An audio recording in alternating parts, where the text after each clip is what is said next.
In this video, we're going to go over naming substituted alkenes and alkynes. So the first thing you need to do when you're naming a substituted alkene or alkyne is to locate the longest parent chain that contains either the carbon-carbon double bond or the carbon-carbon triple bond, even if there is a longer chain involved. So the double bond or the triple bond takes precedence over longer chains. The parent chain is numbered from the end closest to the double or triple bond, even if there's a substituent closer on the other end. So again, the double or triple bond takes precedence over the substituent with numbering.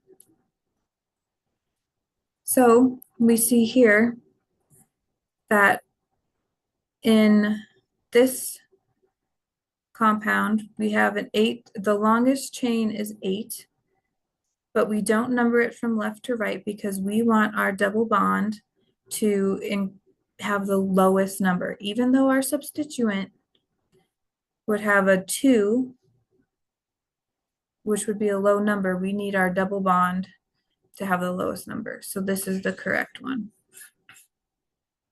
For our triple bond, we want our triple bond on the position 1 is preferred over position 8, right? We want the lowest number. So that is correct as well.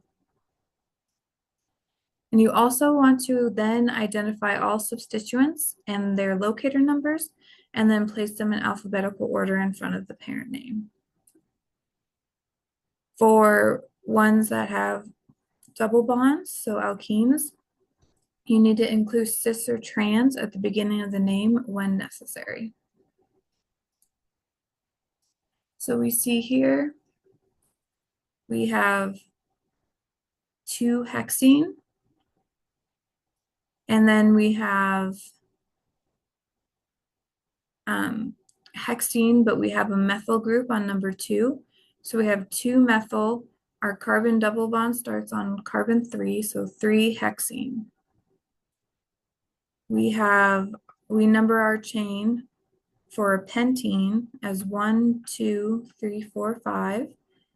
So our 1-pentene, the double bond starts at 1, and there's an ethyl group on carbon 2, so 2-ethyl, 1-pentene. We had talked about how there are different types of alkenes. There's dienes and polyenes. Dienes means there's 2 alkenes or 2 double bonds in a molecule. When there are 2 double bonds in a molecule, the ending is diene. So remember, di is 2, and the numbers show you which carbons they start on. So this shows me there's an alkene starts on carbon 1 and carbon 3. The overall chain, parent chain, is bute, so that's 4. And then there's also a methyl on number 2. For alkynes, this is pentyne, and we have our numbering so that the triple bond is number 1, 2, 3, 4, and 5. And we have methyls on 3 and 4. So 3, 4, dimethyl 1-pentyne. Over here, we have hexyne. We have 1, 2, 3, 4, 5, 6. We have a methyl on 2, and our triple bond starts on 3 in our chain. If we numbered it 1, 2, 3, 4, 5, 6, our triple bond would still be on number 3, but our substituent would be on number 5. Now our triple bond is still takes priority over substituents, but if it doesn't matter which way you're numbering it, you still get the same number for your carbon triple bond. It's better to number it so that you have the lowest number for your substituent as well. So that's why it's numbered right to left and not left to right. 3-methyl 1-pentyne. So 1, 2, 3, 4, 5. And this is 2,5-dimethyl 3-hexyne. So 1, 2, 3, 4, 5, 6. And we have methyls on 2 and 5. So practice, you're going to draw the skeletal line structures for the following compounds. pause the video, and then when you're ready, we'll work on it together.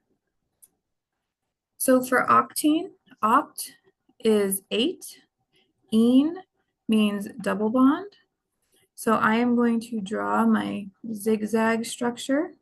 This is 1, 2, 3, 4, 5, 6, 7, 8. The 2 in front of octene means that the double bond starts on number 2. 2-methyl means there's a methyl on number 2. 5-ethyl means there's an ethyl on number 5. Ethyl is 2. So 1, 2. So we have a methyl on number 2, an ethyl on number 5. My carbon double bond starts on carbon 2 and an 8 chain. For heptine, hept is 7, ine is a triple bond, and it starts on carbon 3. So I'm going to do 1, 2, 3. This is 4, 5, 6, 7.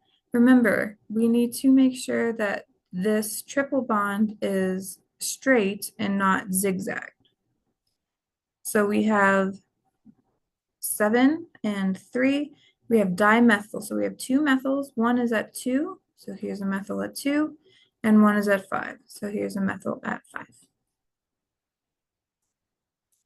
So for when you're naming substituted alkenes and alkynes, remember that the longest parent chain always contains the triple or double bond.